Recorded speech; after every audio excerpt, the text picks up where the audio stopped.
Greetings, mighty companions, and welcome back to Transforming Relationships Through a Course in Miracles with the Quinns. And you know who? Holy Spirit. In the house. Ready when you are. And so it was interesting. You did in your class a week ago the characteristics of the teacher of God. So Yeah. And then you put down that this was part 1. Yeah. And I didn't even remember sometimes that. when we do the random number generator, it pulls up the same section again. Mm-hmm. And before class, I heard the thought, you know what? It's going to pull up the same section again that Anna just did. And I didn't really remember what she had just done. 2 Mondays ago. But I said, when I came in the room, let's use my random number generator, not first. Because I thought it'd be sneaky, and that way it wouldn't come up to the same one. And first we picked 1 or 2, the text or the teacher's manual. And it came up to 2 for the teacher's manual, which Anna and I haven't taught out of very much for a long time. And then, of course, it picked number 4, which was the characteristics of the teacher of God, which is what she did last time. Mm-hmm. But there are so many characteristics of God. God's teachers. We just got a bunch of snow in, and I put on to just do a last little snow plow loop before the class. And I put on a quick Course in Miracle, and it was this lady and Robert Perry teaching it together. Mm-hmm. And they were going to do a month-long teaching on it, on just section 4, because it has all the characteristics and so much to get into that it was going to take them a month to go through it. Mm-hmm. Yeah. And so here we are back at the characteristics of the teacher of God.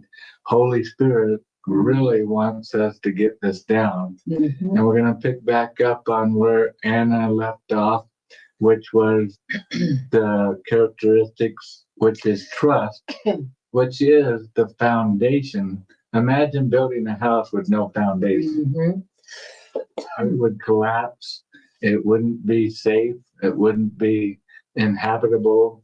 And so the Course wants us to know that the first characteristics of the teacher of God is trust. I have to trust that when I'm looking out into the world and it doesn't look like everything's working out for good, I have to trust that there's another way, and to lean on Holy Spirit to show me that better way. So trust is very important. And what do we decide that we're going to do? Is you're going to read? I'm just going to read, and because in the class I did, the part 1 class I did on this 2 Mondays ago, I went from paragraph 1 to paragraph 4. We're a little bit into paragraph 4. But the introduction. Right. Also. And the introduction, right. So I'm just going to read through paragraph 1 through 4 without much talking about it, because it's covered in part 1 of this 2-part series. And then Greg and I will go more deeply into paragraph 5. So that's what I'm going to do. But I do want to just give you a little bit of an overview of this section. This is, like Greg said, what are the characteristics of God's teachers? So in this section, it talks about how first you become a teacher of God, and then you learn how to be a teacher of God. Mm-hmm. So you say, I'll take that job. And then now you learn what it means to be a teacher of God. Mm-hmm. And in part 1, when it said teacher of God, I said a minister of love, love's ministers. Mm-hmm. So because the Course says that the way you become a teacher of God is for one moment, in one incident, you see somebody else's interests as not separate from your own. Mm-hmm. And in that moment, you become a teacher of love. You become a love minister, even if you don't believe in God. You still become a teacher of God, a minister of love. That's what makes you a teacher of God, a minister of love, even if you don't believe in God, even if you have no idea what happened in that holy instant. But so you don't have to have a church. No. You don't have to have a pulpit. Nope. You don't have to have a live stream. No. You just have to see somebody else's interest as the same as yourself. For one moment. For one moment. For one moment. And you become a teacher of God, even if you don't believe in God. You become a minister of love. And so, but then your higher self in you takes you through a program of developing yourself as a teacher of God. Mm-hmm. So then you learn what it really means, and you basically are developed into a teacher of God. Mm-hmm. So, and so what we're going to hear is the characteristics of the teachers of God and how those characteristics are developed in us. All so right. That's what we're going to be hearing about. So the first characteristic of the teacher of God that you develop after you decide to become a teacher of God, after you become one, is trust. It says trust is the foundation on which the teachers and the minister's ability to fulfill their function rests. Perception is the result of learning. In fact, perception is learning because cause and effect are never separate. The teachers of love have trust in the world because the teachers of love have learned that the world is not governed by the laws the world made up. What is the world governed by, if not the laws the world made up? The world is governed by a power that is in the teachers of love, but not of the teachers of love. It is this power that's in the teacher of love that keeps all things safe. It is this power that is in you, but not of you, that you look upon a forgiven world. Now, when this power that's in you but not of you has once been experienced, it is impossible to trust one's own petty strength again. Why? Because who would attempt to fly with the tiny strength of a sparrow when the mighty wings of an eagle have been given them? And who would place their faith in the shabby offerings of the ego when the gifts of God are laid before them? And what is it that induces us, the teachers of love, to make that shift from the tiny wings of a sparrow to the mighty wings of an eagle in terms of trusting the power that's in you but not of you? Well, the first thing that the teachers of love must go through as they develop trust in the power that's in them but not of them might be called a, quote, period of undoing, unquote. So when you're now going to develop trust in the power that's in you but not of you, the first phase that you must go through is a period of undoing. Now, this period of undoing need not be painful, but it usually is experienced as painful.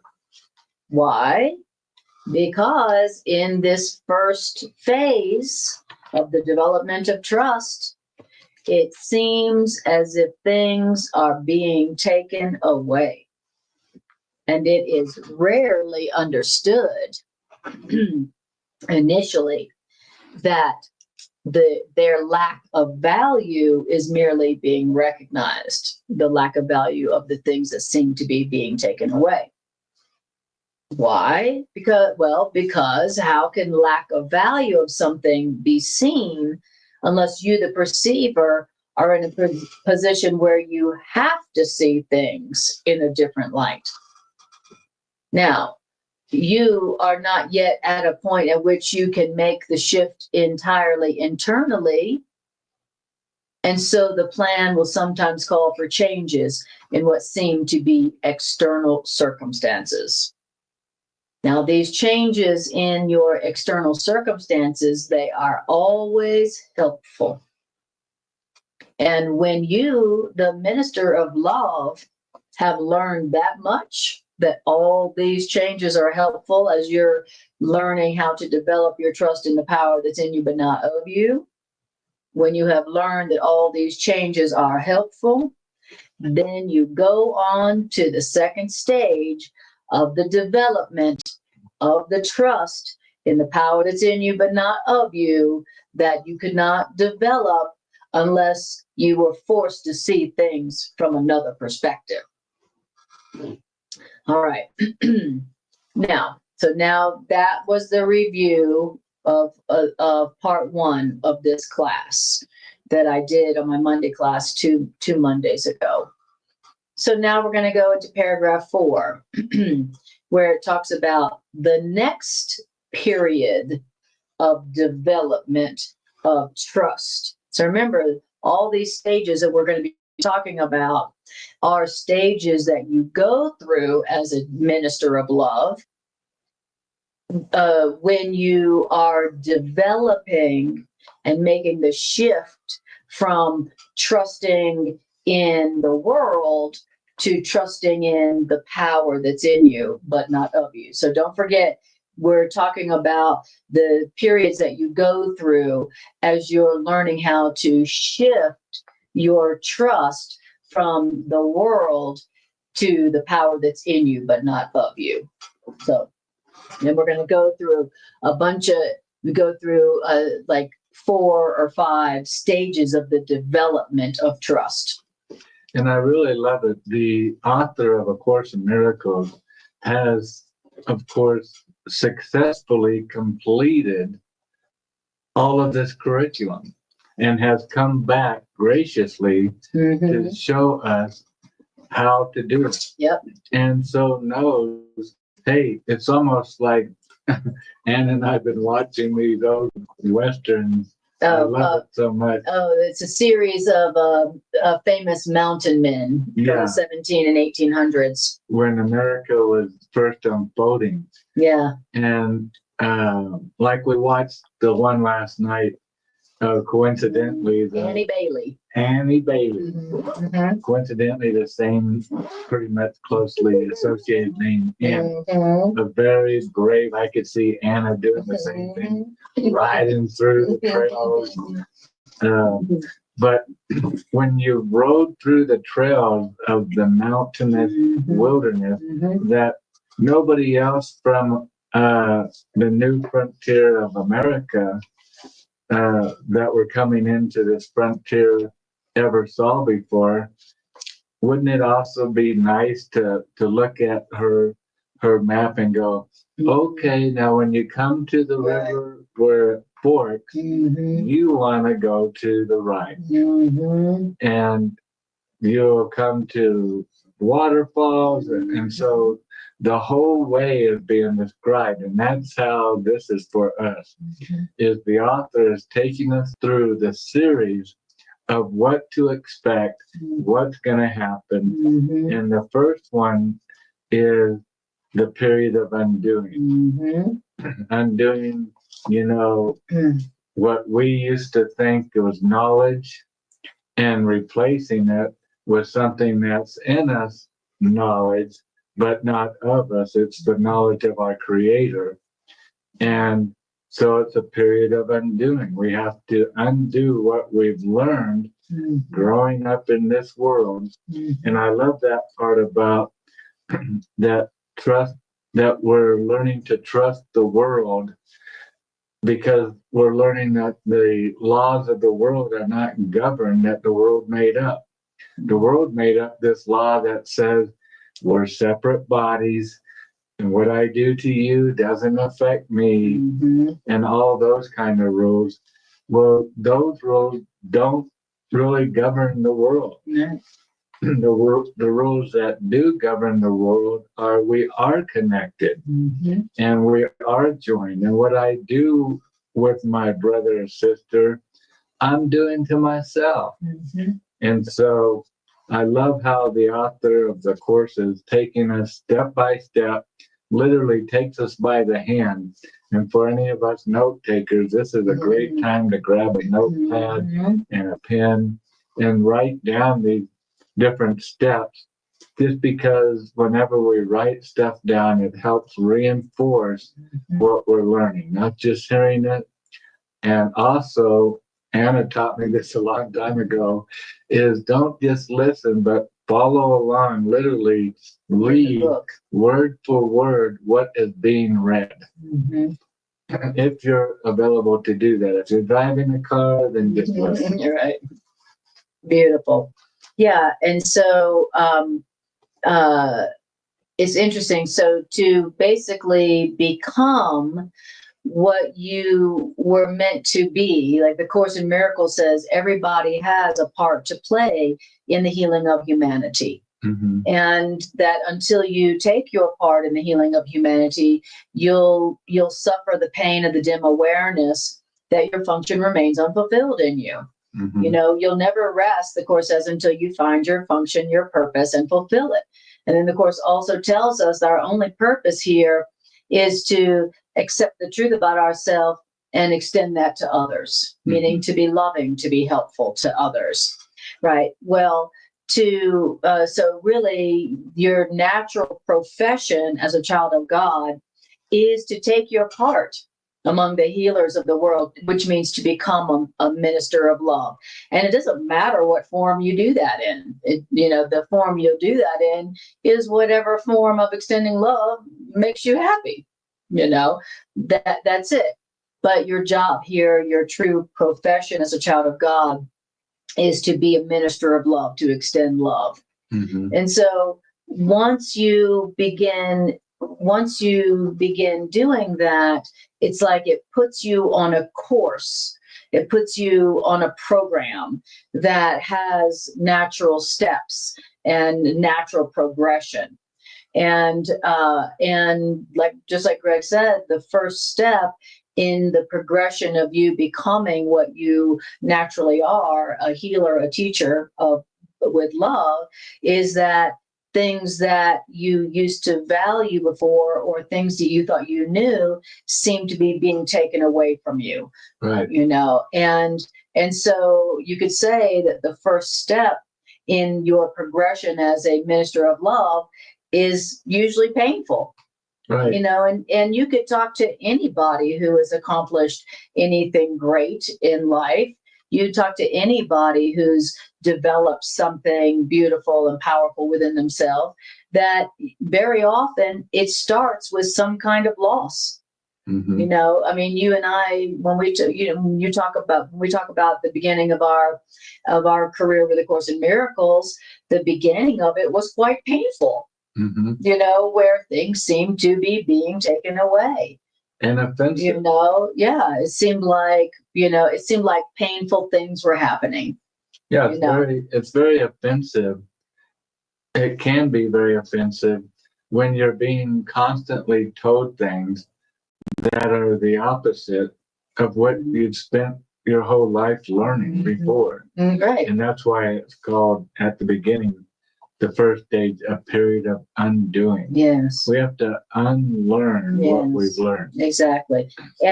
And who's grateful to do that? Who's like, yay, let me have the undoing of everything I used to believe be undone. Like, who's excited for that? It's painful. Okay, so once you have begun having the things that you have things that you once believed or valued seem to be being taken away, and it's painful, but then you go, all these changes are helpful, then you go on to the second stage of the development of trust. Okay, so the second stage of the development of trust that we, the ministers of love, must go through is called a, quote, period of sorting out. Now, this period of sorting out is always somewhat difficult, because having learned that the changes in your life are always helpful, you now must divide all things on the basis of whether all things increase the helpfulness or hamper the helpfulness. And you will find that many, if not most of the things that you valued before will merely hinder your ability to transfer what you have learned to new situations as they arise. Because we have valued what is really valueless, we won't generalize the lesson for fear of loss and sacrifice. It takes great learning to understand that all things, all events, all encounters, and all circumstances are helpful. It takes great learning. Great learning, because in all of our classes, there's always the hand that goes up and say, well, yeah, what about this situation? How could that be helpful? And that's why it takes great learning. Exactly. It doesn't take just simple learning or easy learning that, oh, that's how that was helpful. Right. Because so much of what we've learned in life, we have learned to judge as bad or condemn as wrong. And so it takes great understanding and learning that what all things, all events, all encounters, and all circumstances are helpful. Yes, exactly. And that's what it means that's what it means when it refers to the transfer of your learning.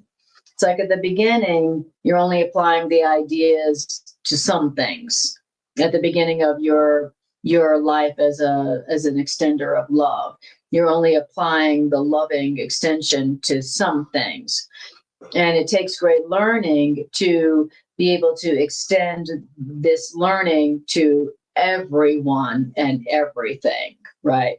That these ideas apply to everyone and everything, not just this or that or this or that. So that's what we're learning, is how to extend and transfer the learning of these ideas to everything, not just some things. Okay. So it's like, I understand that I'm supposed to forgive everyone and everything, but I don't apply that to you know who for a long time. Okay. So, like I said, it takes great learning to understand that all things, events, encounters, and circumstances are helpful. And it is only to the extent to which anything is helpful in learning how to develop this trust that any degree of reality should be accorded these things in the world of illusion.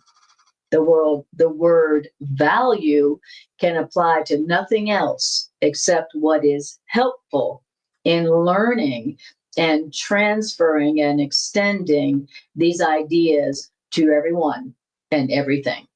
So, does this situation, person, place, or event help me to apply these ideas to everything? Or is it not helpful for that? And the only value that should be given anything is it helpful to our learning?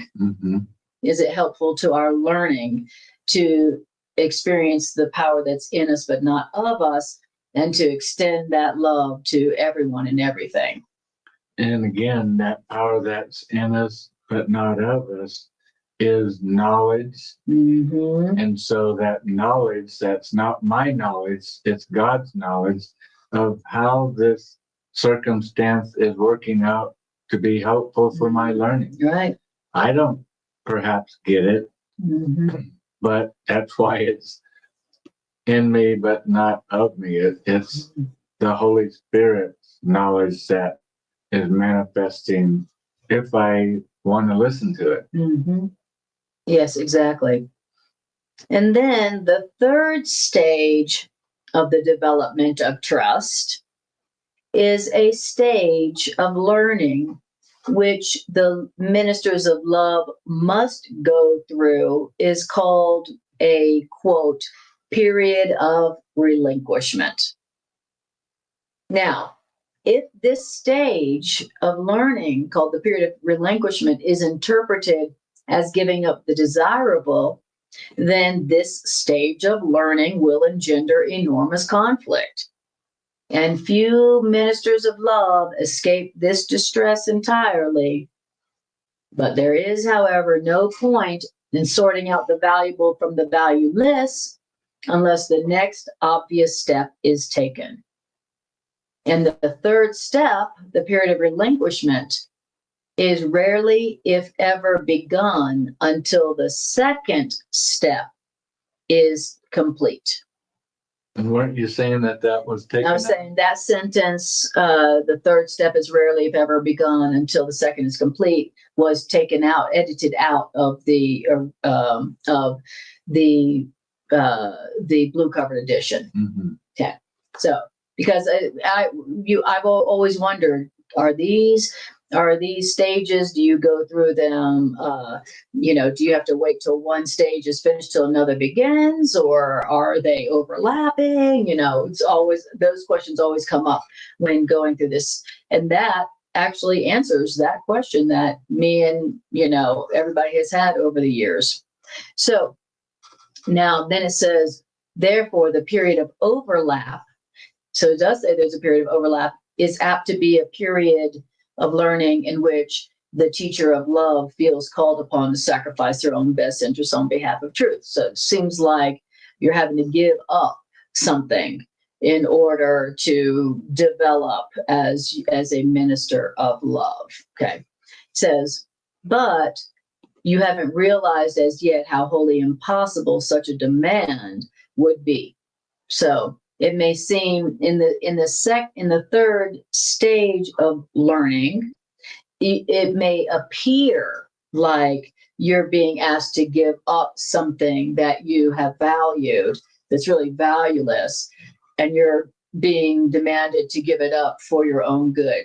But the truth is that you're never asked to give up anything for your own good. That the curriculum that love gives us would never demand that we give up something that's in our own best interest, give up something for our own good, right? So now it says, now the minister of love can learn this only as the teacher of love actually does give up the valueless. So first it seems like, I'm being asked to sacrifice this job or this relationship or this money or this whatever this thing is that I used to think was valuable, not realizing that it was really not valuable because it really wasn't helping me to learn. Mm-hmm. It was actually a hindrance in my learning. It was actually hindering me in my learning, but I don't recognize it as valueless yet. And so when it seems to be being taken away, it seems like I'm being asked to sacrifice something that I wanted for my own best interest. Yeah, maybe a relationship. Yeah, maybe a relationship. Exactly. There's a lot of relationships that seem to be being taken away. Relationships that I thought were valuable, but it wasn't until that relationship went away that I realized, that wasn't valuable. It was actually hindering my learning. It's kind of stalling me out or holding me back or whatever, and so, but in the moment when the relationship is taken away, it seems like a loss. It's mm-hmm. painful. I don't understand how it could be helpful. It just seems bad. It just seems like a loss, but only, like it's saying, only as that situation is taken away, seems to be taken away, only then do I have the perspective where I go, wow, that really wasn't helpful at all for my learning, and what a blessing. That really was helpful. Yeah. Okay. Hi, Bridget. Hi, Bridget. Lovely to see you. All right. Where are we? We are in the teacher's manual. Great. Beautiful. Thank you, honey. Okay. So now let's see. Right. Now, we're in the third stage, so we're in paragraph 5, the third we're in the trust. Okay, so it says, there is, however, no point in sorting out the valuable from the valueless unless the next obvious step is taken. The third step is rarely, if ever, begun until the second is complete. Therefore, the period of overlap is one in which you feel called upon to sacrifice your own best interests on behalf of truth. You haven't realized as yet how wholly impossible such a demand would be. You can only learn this as you actually do give up the valueless. And through giving up the valueless, you learn that where you anticipated grief, you find a happy lightheartedness instead. Where you thought something was asked of you, you find a gift bestowed on you. Mm-hmm. So that's what happens in that stage of the development of trust. Mm-hmm. You know, so remember, we're developing trust in the power that's in us, but not of us. Right. And this process of developing trust is 100% crucial to our work as ministers of love. As a matter of fact, the development of this trust, the power that's in us but not of us, forms the foundation of our ability to fulfill our function. Right. I mean, it's that important. Our old previous way, we trusted in our knowledge. Mm-hmm. We trusted in our plans. Mm-hmm. We trusted in our understanding. And then we did this radical thing where we said, God, Holy Spirit, universe, higher self, love, I want to follow your way. And it's always hard, especially for us Americans, it's always hard for many of us to lay down our personal agenda and plans and what we think will be the best way to do things. And trust not only in someone else, but someone else that our physical eyes of perception can't even see. And so we're just walking along, trusting in spirit, that spirit knows the way and knows best. And at first it is very disturbing. You know, if I ever came back to write a book, you know, just like the author of A Course in Miracles did, I could definitely relate to what's being written down here. You know, at first it can be very upsetting. Like, hey, why did you take this relationship away? Hey, how come it seemed like my wealth and my literal stuff was being taken from me? And I'm like, great, I came to God, and then this happened, and then that happened, and then that. Oh my goodness. And you don't realize at first this whirlwind we're in, whereas God's saying, you know, for us to get on the right track, we're going to have to just get a whole new vehicle, and we're going to have to fill it up with a whole different kind of gasoline. And in fact, I'm going to have to be the driver, and you're just going to have to sit over there and trust where we're going. And that's very difficult for many of us. Absolutely. But it works out. Right. It's like, you know, when you're like, I want to be a teacher of love, I want to be a healer, I want to help people. Right. And then and little did you know that the next thing that happens is like a wrecking ball comes to your house, and you're like, well, wait a minute. I was just happy, excited to give my life to God and say I wanted to be helpful to humanity. And the next thing I know, my life is falling apart, and then your ego goes, well, that's, then you should not be helpful. You shouldn't, give your life to God. But the truth is that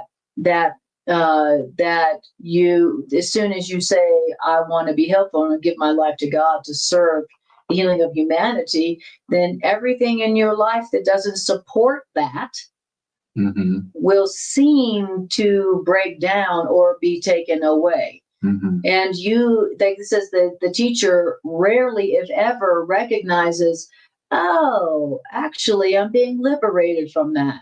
That was not going to be helpful in me, being a teacher and healer of love. Yeah, we say, I want to be a healer. Yeah. And God's like, well, fantastic. But first, you need to be healed. Exactly. You can't be a healer when your life is in such shambles. Exactly. Shambles? What do you mean, my shambles? Life is great. Lord, look at it. Right. Exactly. Well, and so, you're a judge addict. You need to get that needle out of your arm. of always wanting to condemn and to correct people. What? This God is asking me to demanding sacrifice of me. Yeah. No, I'm not demanding sacrifice. I'm just telling, you don't really want that. You don't really want to be a junkie, do you? You don't really want to be a judgment addict, right? But to us, it seems like God is demanding sacrifice.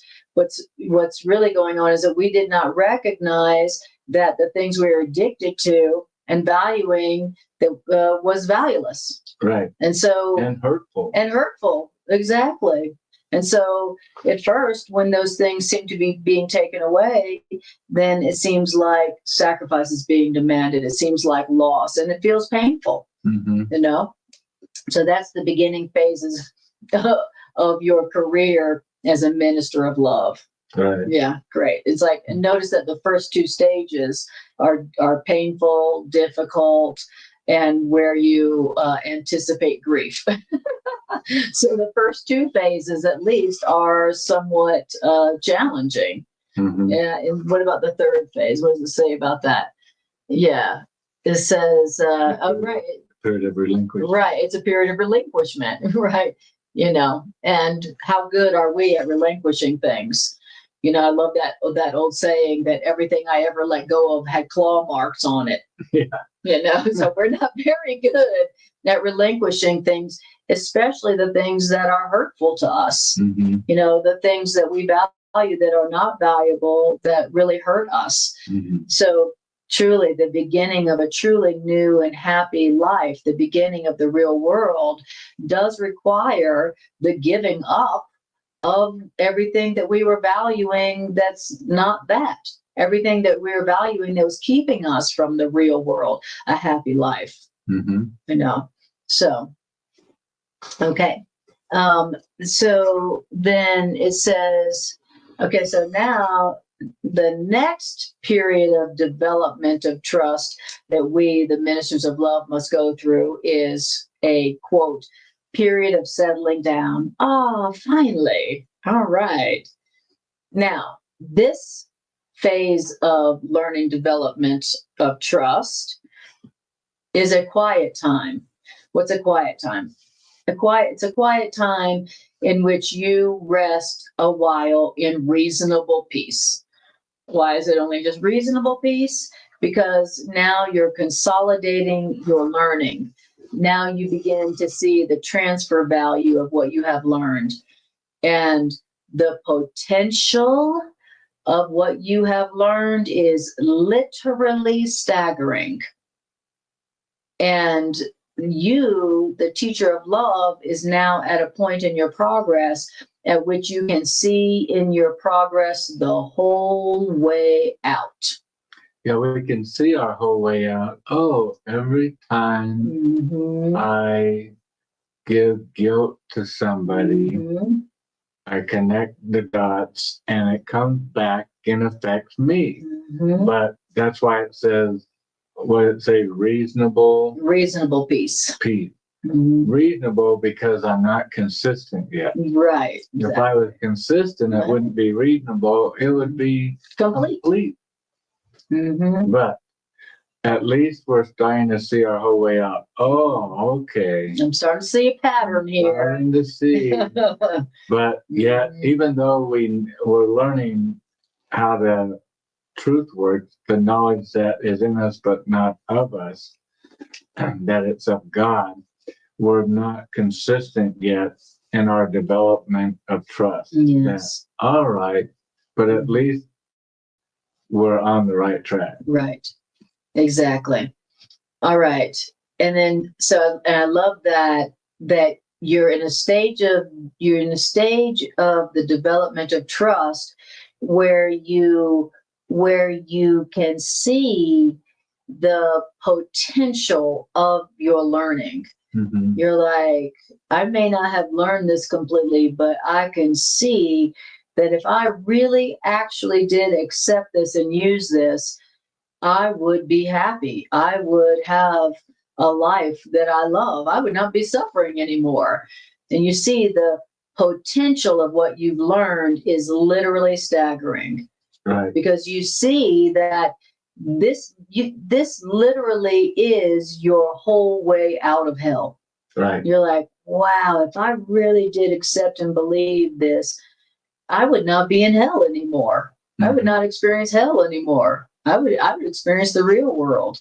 And then tomorrow morning I wake up, I go to the office, somebody triggers me, and I forget all of these stages that I've learned, and I start giving out guilt, condemning the situation as being wrong, wanting to correct my boss, and forgetting it. But that's why it's called learning. Exactly. That's exactly right. I haven't mastered it. That's exactly right. That's exactly right. But when you are seeing correctly, you're like, wow, man, this curriculum offers it all. Right. This curriculum is my whole way out of my past, of hell. So you can see its potential, but you haven't, like you said, mastered it yet. Yeah, because sometimes we focus on, my problem is I've been a guilt addict, and I'm learning to give up the guilt, and I'm getting better and better at it every day. That period of undoing, and for me, seeing my whole way out is realizing, oh, wow. So now I see how I was harming myself, how I was hurting myself, how I was creating all these situations for my peace to be robbed and taken from me at my own hands, at my own doing.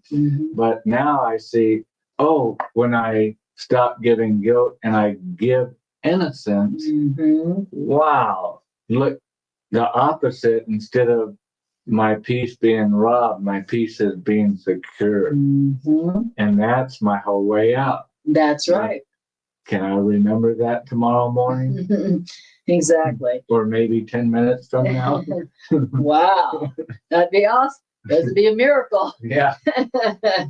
And that's what we're learning how to do. We're learning how to transfer our learning to everything, meaning this applies, this truth. I can trust that power that's in me, even in this situation, and even in this situation. And I can apply the idea that these changes are helpful, even in this situation. That's what we're learning how to do. That's the transfer of our learning, and we begin to see in this stage of the development of trust our whole way out, which is, drum roll please, give up what you don't want and keep what you do. Give up what I don't want, which is self-punishment, attack and guilt, and fear. And keep what I want, which is the giving of innocence, the giving of kindness, all the things I want to experience back in my life, to keep what I want. Exactly. It's like I hear you say often when you're in interactions or challenging interactions with people, that you're thinking in your mind, of what your ego is telling you, what it wants you to give, the attack, the guilt. Right. And you're thinking to yourself, yeah, but is that what I want to receive? Right. Is that what even if I think they are being a jerk and they do deserve to be attacked or corrected, is that what I want to receive? Yeah. For me, calling them a jerk, I get the experience in my life. It's going to come pretty soon, in the next 3 days probably, where I get the rewards of a jerk. Exactly. Because that's what I gave. You be a jerk and somebody calls you a jerk. Yeah. Yeah.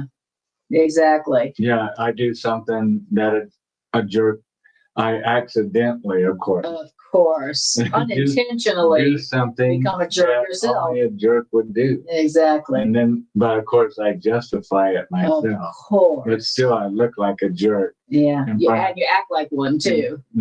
I drop the whole tray of food as I'm bringing it to the table, and people go, "What a jerk! Clumsy jerk."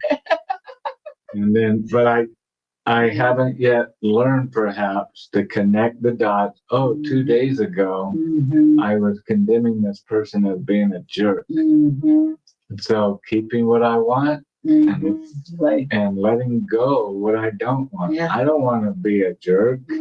Exactly. So I'm not going to give it anymore. Right. Hopefully. And that's your whole way out. Right. I mean, it's such a simple statement, but he's saying that simple statement is your whole way out. Your whole way out of hell. Keep what you want, peace and love and joy. Right. And give up what you don't, lack and guilt and attack. Right. That's your whole way out. It's so simple. Don't give what you don't want to receive back. That's why one teacher of God said once before, let only what is praiseworthy, edifying, uplifting, and of good report come out of you. Why? Because those are all of the things that you want back. Right. So simple. Simple. It is the work, isn't it? Right. And that's the work, you know. And then it says, how simple is the obvious? What's the obvious? Your whole way out of hell is give up what you don't want and keep what you do. How simple is the obvious, and how easy to do. And the minister of love needs this period of respite. Why? Because the minister of love has not yet come as far as they think. Yet when they are ready to go on, they go with mighty companions beside them. And so now we have Holy Spirit helping us. We have the author of a course. We have all of heaven. And we have all these friends. And all of our friends. Who we have been giving love to because we've decided finally that that's all we want to experience. Hey, that's a great point. I've never looked at it that way. Yeah. That, when I'm giving you kindness, you're a mighty companion, helping me along the way because you're my way out. Right, exactly. And also because you've decided that you only want to give peace because that's all you want to experience. Now I'm going to call you a good friend. I'm going to want to be around you. Right. So I'm going to want to walk beside you and help you out. And so once we've learned, you don't give what you don't want to receive back, only give what you want to receive back. Now you're going to be a better friend. Now there's going to be more people who want to be with you because you're only given peace and release from guilt. And so they're like, I like you. So when you are ready to go on to the next phase of the development of trust, then you will have mighty companions beside you who are happy to walk with you because you're loving to them. And you're loving to them because you've realized that your whole way out of hell is to give only what you want to receive back. That's your whole way out. Only give what you want to receive back. That's your whole way out. All that I give unto myself. Exactly. That's your whole way out. And it guarantees that more people are going to want to be around you. So, all right. So beautiful. Hi, Demi. Hi, Demi. Glad you made it. Yeah. Even though you had a phone call. That's all right. Can all do it on the replay. Back at you. That's right. Exactly. All right. So, where is? Oh, here we go. Okay. All right. So now we're going to go on to the next stage of the development of the trust in the power that's in you, but not of you. Okay. The next stage, indeed, is a quote, period of unsettling. Dun, dun, dun. Just so Demi knows, we're in paragraph 7. In the section, in the characteristic of God's teachers called trust. Yeah, which is number 4 of the teacher's manual. Right. And then paragraph 7. Right. Okay. So after you've had that a time of settling down, where you settle down in reasonable peace because now you've seen your whole way out of hell, which is only give to others what you want to receive. And you're like, oh, this is pretty good. Wow, look at all these lovely people who are now around me because I'm only giving what I want to receive. After you have that nice little stage of resting, then you go on to the next stage in your development of trust in the power in you, but not of you. And that is called a period of unsettling. Dun, dun, dun. And now you, the minister of love, now you understand in this stage of development of trust that you did not really know what was valuable and what was valueless. All that you really learned so far was that you did not want the valueless and you did want the valuable. That's all you learned so far. Okay, I don't want the valueless, I just want the valuable. And I'm kind of starting to get it that I should only give what I want to receive, and that is my whole way out. Okay. Now, it says, yet your own sorting out was meaningless in teaching you the difference between the valuable and the valueless. Why? Because the idea of sacrifice, so central to your own thought system, have made it impossible for you to judge the difference between the valuable and the valueless. You thought that you had learned willingness, but now you see that you don't know what that willingness is for. And now you must attain a state that may remain impossible for a long, long time. So at this point in the stage of development of trust, you've got to learn to lay all judgment aside and ask only that you be taught what you really want in every circumstance. So the final lesson may be a long way off, but that's okay. All you need to know in this stage of development that will take you through this stage, no matter how long it may be, is I've got to learn to lay all judgment aside and ask for only what I really want, ask to be taught what I really want in every circumstance. Okay, that's how you move through this stage of development. Mm-hmm. Okay, the other stages of development, you had to learn that all these changes are helpful, and the another stage you had to learn how that you didn't know. Oh, give up what you don't want, keep what you do. In this stage, you just have to learn, lay all judgment aside and ask only that I be taught what I really want in every circumstance. So each stage of development has your key to moving through that stage very successfully and very quickly. Yeah, and don't forget, we're in a process of learning. Mm-hmm. So what I think I want to keep and what I think I want to let go mm-hmm. is not the rule of thumb. Right, exactly. What the Holy Spirit, very good, is going to teach me mm-hmm. and walk me through that. Mm-hmm. As they say, the Holy Spirit is going to learn me. Exactly, going to school you. School me. It's going to school you. And remember, the Holy Spirit is your own loving right mind, your own higher self. Right. Okay, beautiful. So that's what will help us get through this stage of development is we got to learn to lay all judgment aside and ask only that we be taught what we really want in every circumstance.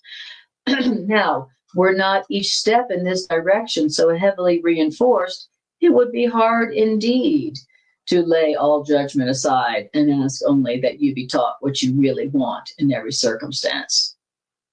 And finally,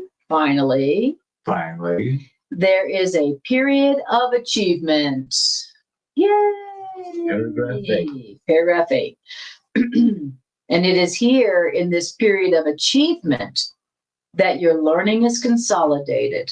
What does that mean to have your learning consolidated? It means that now what was seen as merely shadows before become solid gains to be counted on in all so-called emergencies as well as tranquil times.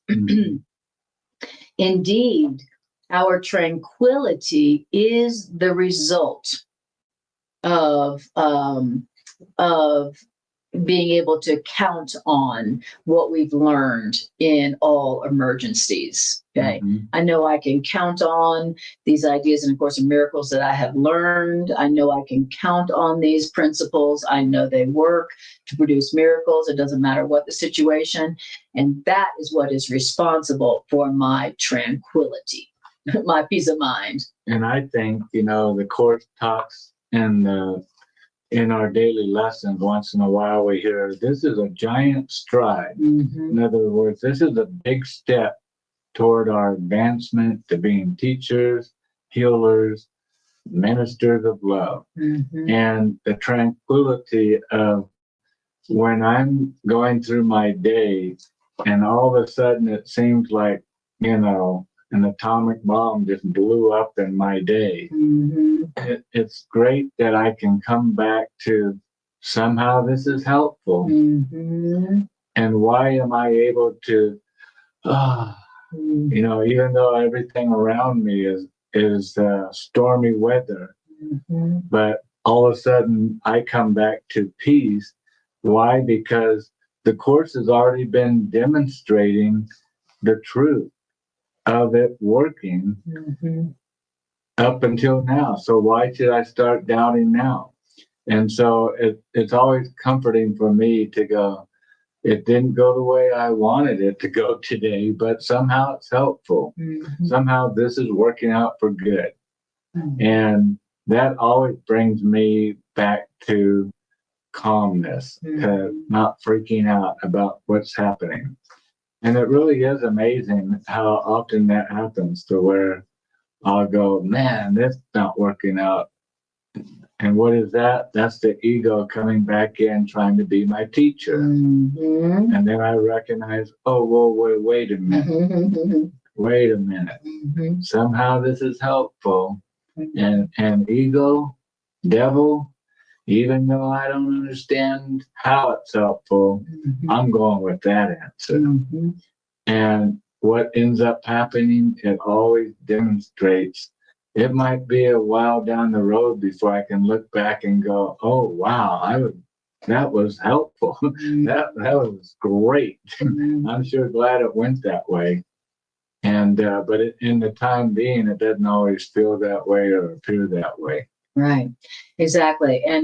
And ultimately, that is what gives you tranquility. Right. Is that you've got some principles, some truths in your mind that if you use them, they work to bring peace, miracles of abundance and safety and whatever you need, and so you learn that I love it. So I'll just say that sentence again. That's such a great sentence. Now, in this stage of development, what was seen as merely shadows before becomes solid gains to be counted on in all so-called emergencies as well as tranquil times. Indeed, the tranquility is the result, which means the tranquility is the outcome of honest learning, which means consistency of thought, which means full transfer. And right there, it's setting us up for the next characteristics, which is honesty. Yes.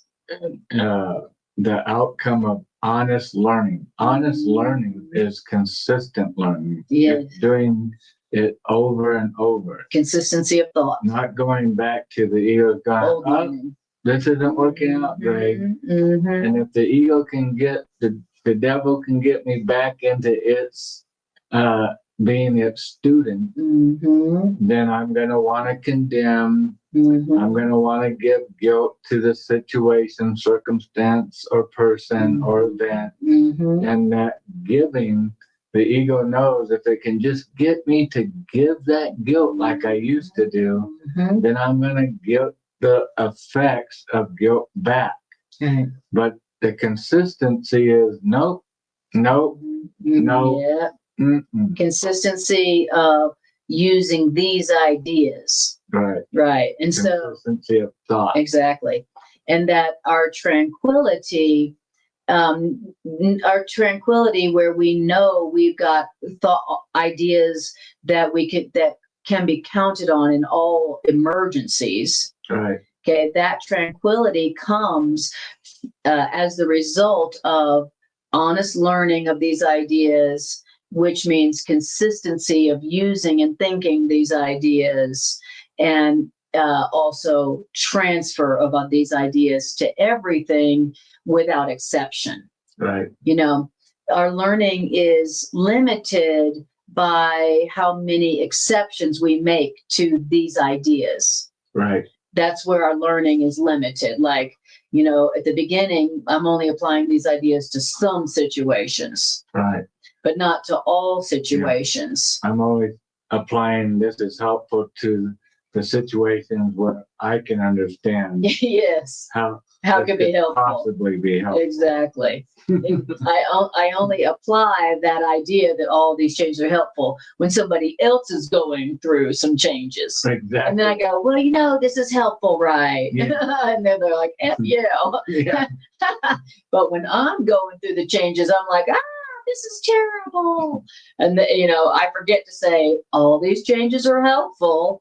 Yeah. You know, in other words, I'm making a lot of exceptions in the applications of these ideas. It's the same as saying I haven't transferred my learning to all situations, which means I haven't honestly learned and been consistently thinking these ideas. Mm-hmm. But that's where our tranquility comes from. Mm-hmm. When you've been consistently using these ideas, transferring them to all situations, using them in all emergencies, that is the result of that is tranquility, because I know I've got some ideas that when I use them, they work. It doesn't matter what situation it is. Mm-hmm. And ultimately, that's what brings us tranquility. Right. It's like, well, whatever comes up, I know I got the truth, and the truth works in all situations at all times. No exceptions. Yeah. So I can relax. Anna and I often say to each other, we'll come into the house and go, boy, I was really tempted to hold a grievance today. Mm-hmm. In other words, I was really tempted not to be a consistent learner. Yes. And then we'd tell our story of how we were tempted to make an exception. To make an exception. Mm-hmm. And but luckily, you know, when we say that, what we're really saying is, but I held to my gut. Yes. I stayed with my teacher. That's right. I didn't opt out and go back to my old teacher. Mm-hmm. I stayed with my teacher, even though I wanted so bad to fire my teacher and go, you're fired. My old teacher, whose other name was Hellraiser. Yeah. My old teacher made some valid points today. He sure did, of why I should not apply these loving ideas. Right. Why your ideas are stupid. Mm-hmm. That person doesn't deserve forgiveness. Yeah. Everybody knows that. Let me repeat what they did. Exactly. Exactly. You should call up your friends and tell your other friends, tell your friends about what that person did. Oh, that's great advice, Ego. Is that what the Course says to do? No. I always have that funny story where a particular person said, let's just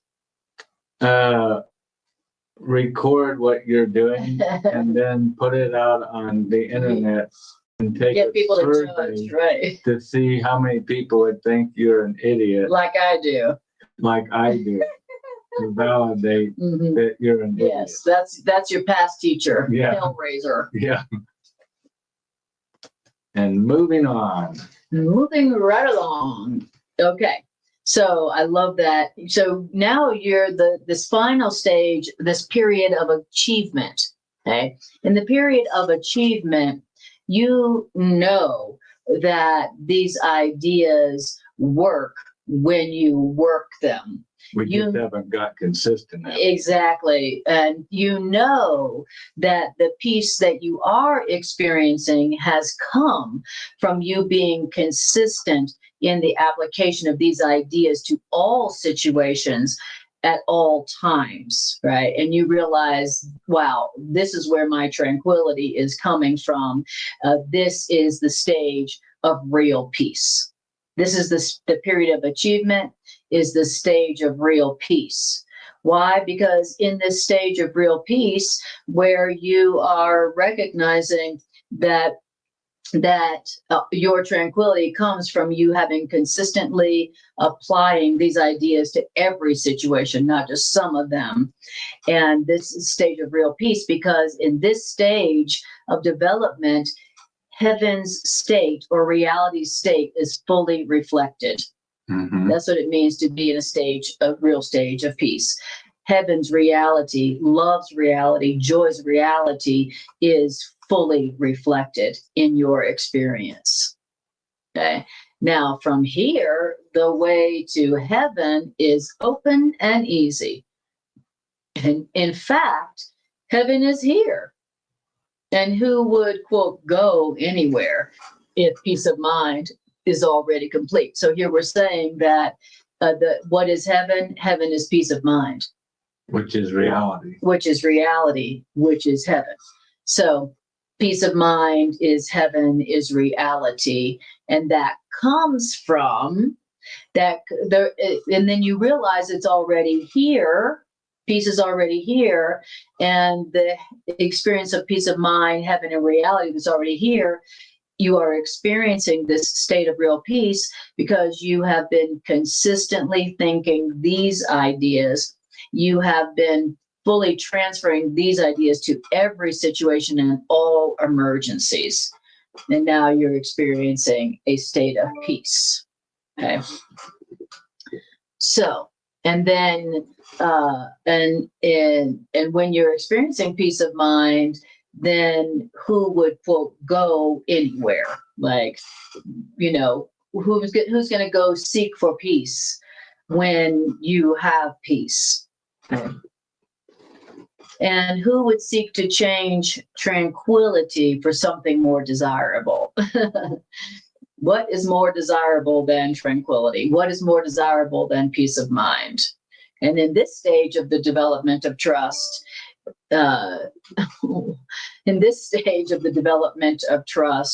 you realize that there's nothing more valuable than peace of mind. Until you get to this stage, you still think there's some other things that are more valuable than peace of mind. You know, like being right, getting something, guilt, control, whatever. But in this stage of the development of peace, you know that peace of mind is heaven, and there's nothing more valuable than that. And you don't want to exchange peace of mind for anything else. And he says, right, because what could be more desirable than peace of mind and heaven, which is reality? Well, we have about 20 minutes if we want to go into honesty. Okay. All right. We can do that. Okay. I just want to Make sure there's not an emergency. exactly. Speaking of all emergencies, let me yeah, hold on a second.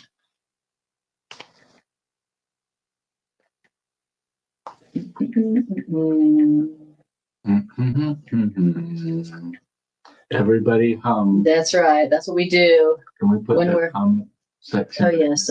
Thank you. Okay. All right. Oh, AS. Yeah. AS says, grateful for this conversation. Us too. Yeah. It's always a great reminder. Always. Always. Okay. This is just one of the characteristics That was of the just teacher one. of God, which is Mhm. trust, Right. which is, as honesty gets ready to state that all the other characteristics and traits Mm-hmm. rest on this foundation. Yep. Trust. I have to trust. I got to trust that, all right, Holy Spirit, my higher loving self, Mm-hmm. this is working out for good somehow. I don't need to give guilt and condemnation here again. Mm-hmm. When are you ever going to let me give guilt again? Oh, you're demanding that I sacrifice guilt. Yeah. At first, it seems like a sacrifice to give up the guilt that we used to use to manipulate people to do what we wanted. Right. At first, it seems like a sacrifice to have to give that up. But is it really a sacrifice to give up guilt and attack that we used to use on others? No, and that's what we're learning. Mm-hmm. That's right. While you're doing that, I'll read on for us. Absolutely. So the second characteristics of the teacher of God is honesty. And the first time I ever read this, I was quite taken back because I was like, that's not what honesty is. Honesty is not telling a lie. Oh, okay. But the Course in Miracles teaches us a whole new meaning to honesty. Yes, it does. Now that you're back. I had to apply the truth to a little emergency, so thank you for your patience. All right, honesty. Second characteristic that we develop as ministers of love. All other traits, thank you, Greg read that, all other traits of God's teachers rest on trust, because once trust has been achieved, then the other characteristics cannot fail to follow. Why? Because only the trusting can afford honesty. Because only the trusting can see honesty's value. That's so true. Honesty does not apply only to what you say. The term honesty actually means consistency. That's what honesty means. To say someone's honest is to say they are consistent. And that's why we're being told that true learning is consistency. Yes. Yeah, true learning isn't one day we say 2 + 2 is 4, 2 + 2 is 4 the next day, and then the third day we come to class and we go, I think I'm going back to the old way, 2 + 2 is 3. Right. And get the wrong answer. Exactly. Or one day we say, oh, there is no sin, everybody's innocent, and then the next day we're attacking people with guilt. Yeah, I'm going to make an exception for you. That's inconsistent learning. Right. That's inconsistent thought. And remember, we were just saying that consistency of thought and full transfer of these ideas results in tranquility. So what honesty really means is that there's nothing that you say that contradicts what you think or do. Wow. Now, let me ask you this question. Does everything you say line up consistently with everything you do? Well, to whatever extent it does, that's how honest you are. Okay. Does what I say line up with what I think and do? Okay. Right. So, and to say someone is honest is to say that not one thought, like to say that you're honest is to say not one thought of mine opposes any other thought of mine. And to be honest implies that none of my actions betray my word, which means no words lack agreement with another word. Wow. That's what it really means to be honest. Okay. It means to be consistent within yourself, your actions, your words, your thoughts, things like that. You know, your actions and your words lining up, being consistent, not betraying each other. Such are the truly honest. The truly honest, at no level are they in conflict with themselves. Wow. You know, healer, heal thyself. It's like the healer who's offering healing, but they're not healed themselves. So the Course in Miracles would say that that person is an unhealed healer, or that person would say that person is a dishonest teacher. Right. You know, who is learning to become consistent in their thoughts and in their actions so that they can experience tranquility, peace of mind. Okay. So at no level are the honest in conflict with themselves. Like I like that. Irene says integrity. That's a challenge. That's exactly right. So to be in integrity means that your words and your actions don't betray each other. They don't belie each other. Okay. Nor do you have some thoughts that are one way and some thoughts that are the opposite. Okay. So I would, I was like, my ego was like, yeah, what's your honesty score, Anna? And then I'm like, I do not want to score that. But it's saying, but that's what it means to be honest. But once you have developed trust in that power that's in you, but not of you, once you have developed trust in these ideas to work in every situation, in every emergency, now it becomes easier to be honest. Now you more naturally become honest. Okay. So when you are at no level in conflict with yourselves and your ideas, your thoughts and your actions are consistent, it will be impossible for you to be in conflict with anyone or anything. When you're not in conflict within yourself, when your words and your actions line up, then it will be impossible for you to be in conflict with anybody else. Isn't that deep? So what a great life. Yeah, I'm in conflict with other people because I'm not fully honest within my own self. I'm not consistent within my own self. I'm in conflict within my own self. Today was really, thinking about it, a great example of what we're reading here. I just drove to my job site, which is about an hour away from home, and got into working for about an hour and a half. And then I get a phone call from my beautiful wife that said, I just ran off the road twice into a ditch in a snowstorm in May. In a snowstorm in May. and I'm looking out the window as she's talking, and it's raining, and all I see is rain. I knew it was snowing up at our house, but not like that. Yeah, and I also knew it could be pretty bad up here. Mm-hmm. It can be quite different than down in town. Yeah. And do you feel like I successfully didn't give any guilt, condemnation? Mm-hmm. You successfully did not give me any condemnation. Yeah. You just said, I'm on my way. Yeah. And you told me, don't try to walk it. Yeah. I was going to walk it up to the house. Which is in a snowstorm. Which is from where she's talking about about a mile and a half, actually. Straight up. And I've walked it. In a snowstorm. And because I walked it, I had like lung burn. For like after you ran for 5 miles as fast as you can. You burned his lungs. And then your lung burned. Mm-hmm. Well, because I just walked up a mile and a half in that snowstorm last year, it took me like 3 days to recover from that, and I needed an inhaler.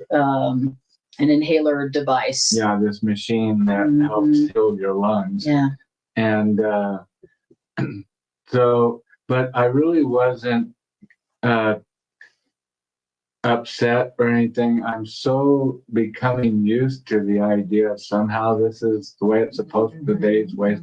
We wake up and we do our lessons and we tell Spirit, I give you this day. Well, you haven't given the day to Spirit when all of a sudden you're upset with the way it's going. Right. And then you're like, well, hey, I gave you the day, but I expected it to go the way I wanted it to. Oh, well.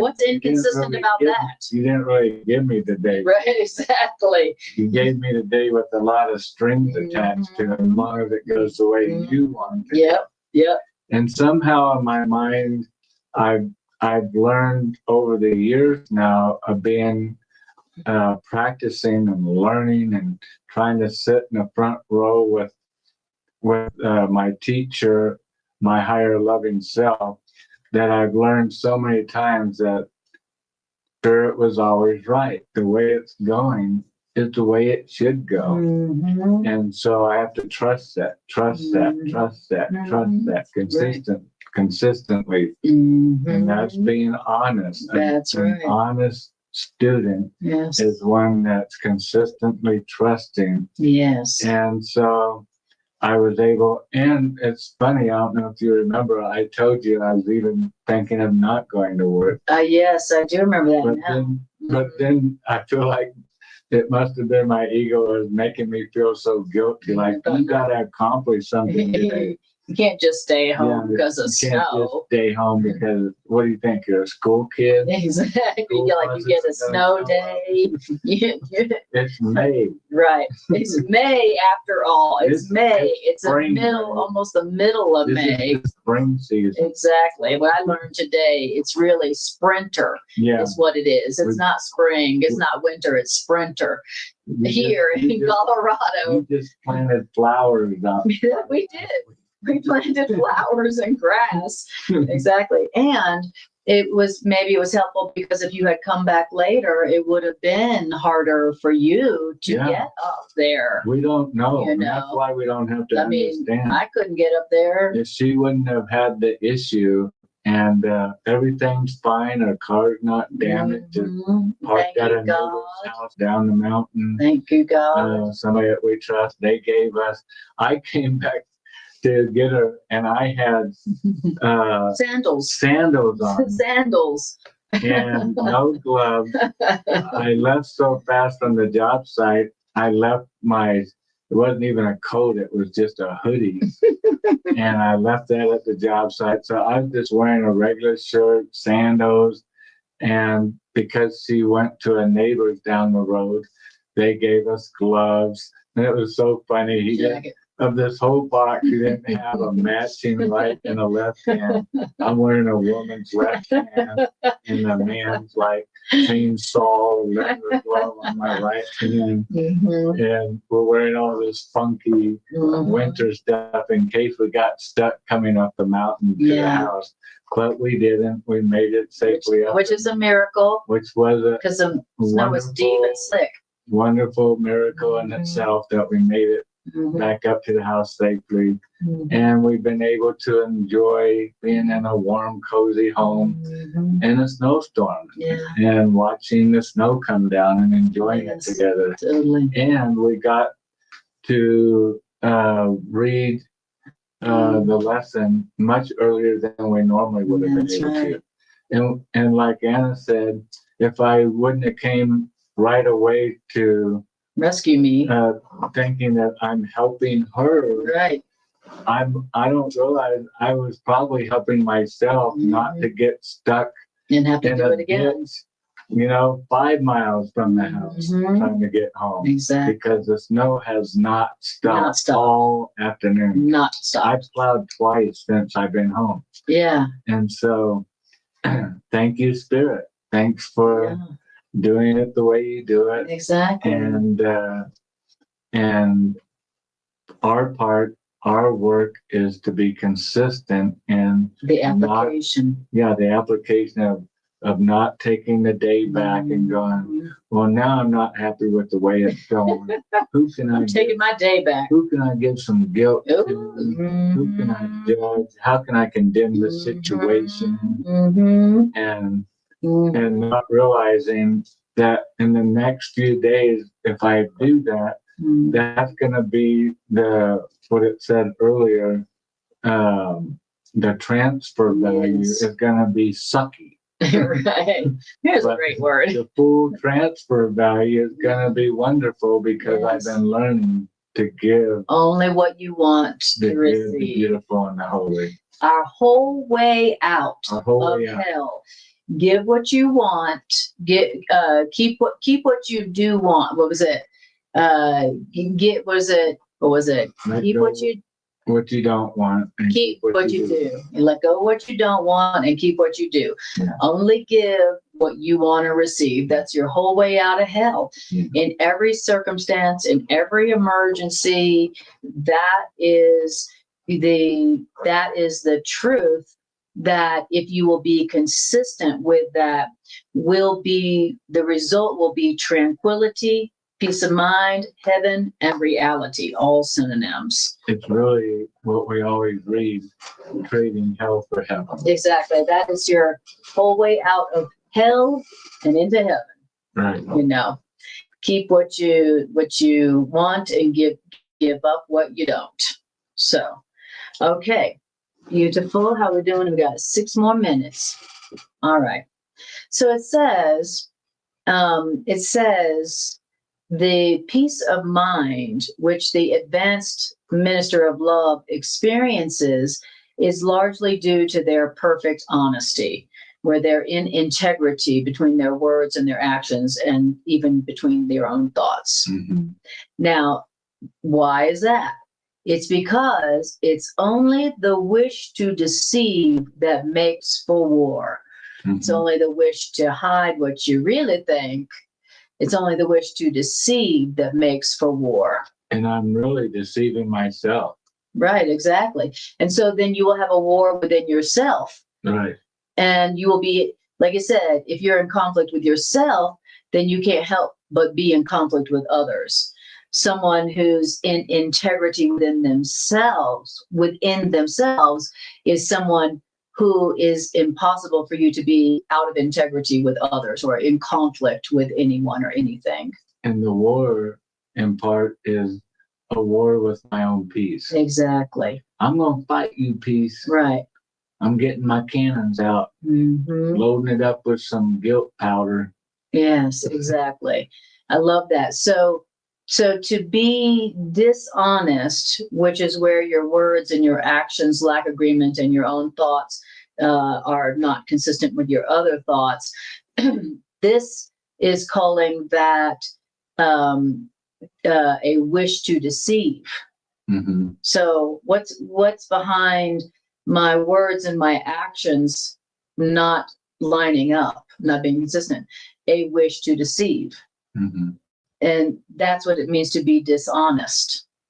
And so that's why the peace of mind, which the advanced ministers of love experience, is largely due to their perfect honesty, because it's only the wish to deceive that makes for war. And no one at war with themselves can even conceive of conflict. Wow. No one at war with themselves.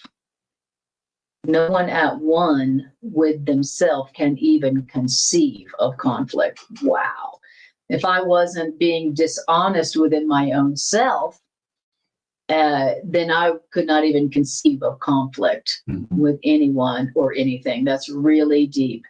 So anytime I'm in conflict with anyone or anything, instead of blaming, like you were saying, who am I going to blame for this? I could say, where is it that I've been out of integrity within my own self? Mm-hmm. You know, where is it that my words and my actions have not been lining up? Where is it that I've been in conflict or in deception within my own self? It says conflict is the inevitable result of self-deception, and self-deception is dishonesty. Wow, that is so deep. Talk about radical responsibility. Yeah, I like Robert Perry's note here. He says, the picture here seems to be a picture in which we first wish to deceive ourselves, which implies that one part of us wants to deceive another part of us. And then the two parts in us are thus pitted against each other. We are in a state of inner conflict. And then we reproduce this inner conflict in our dealings with others. We are in conflict with them and we wish to deceive them. So is what's really going on there when there is conflict and a war with anyone or anything. Mm-hmm. Okay. So, all right. Well, that's it for today, mighty companions. Thank you for joining us. What a beautiful sections today. Mhm. I mean, I love this. The characteristics of the ministers of love. These are the beautiful, high qualities of character that we are developing since we became ministers of love. Mhm. Even if we don't realize that we became ministers of love, since we decided at some level that we wanted to take our part among the healers of the world, that since that time, these high qualities have been being developed in us by our higher self. Yeah, and that's a great point. Even people who don't, as you said, believe in God, sooner or later start connecting the dots. Yes, right. Wow, when I don't give guilt, then it seems like things go better in my life. And I seem to have people that enjoy being around me. And but that's the development. And as the course says, this is a required course. That's right. You know, the student doesn't decide on the curriculum. We just decide on when we're going to take it. Right. And it doesn't matter if you believe in God, you don't believe in God, but all of us are going to sit down at the school desk Some point.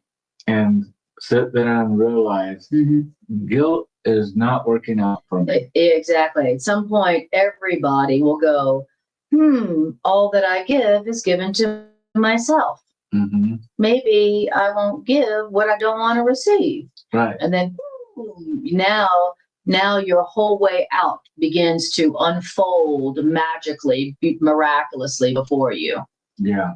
And then you decide, how fast or slow you want to go on that journey out of hell. And that's why at the beginning of the teacher's manual, it tells us that the job of the teacher of God is to collapse time. Because you and I are being given firsthand the manuals to what to do. Yes. So we don't have to just stumble in the dark and accidentally figure out, oh, that's not working after 60 years in your life. Exactly. Or 15 lifetimes. Yeah. We can take the curriculum, the manual, and as it says, the teacher of God's job is to collapse time. Which means save time. Yeah, to save time. So we have all of the tools in the toolbox right here in front of us. We just need to be what? Consistent students. Exactly. An honest student. Somebody that keeps applying the truth, whether there's a snowstorm, whether the car's going off into the ditch. Whether somebody says something that you don't like about you. Whether somebody broke up with us today. Whether the stock market crashed. All of it. Or not. And then let's remember that here we were reminded that peace of mind, tranquility, and heaven are the result of consistency of applying these ideas to everyone and everything and all emergencies. The result of that consistency is tranquility. And amazing. I guess it's time to go. Yeah. So isn't that wild? The snowstorm is cutting our Wi-Fi, but we have enough time to say, once again, we love you. Love you guys. And we appreciate you being here. Thank you guys. Thank you so much.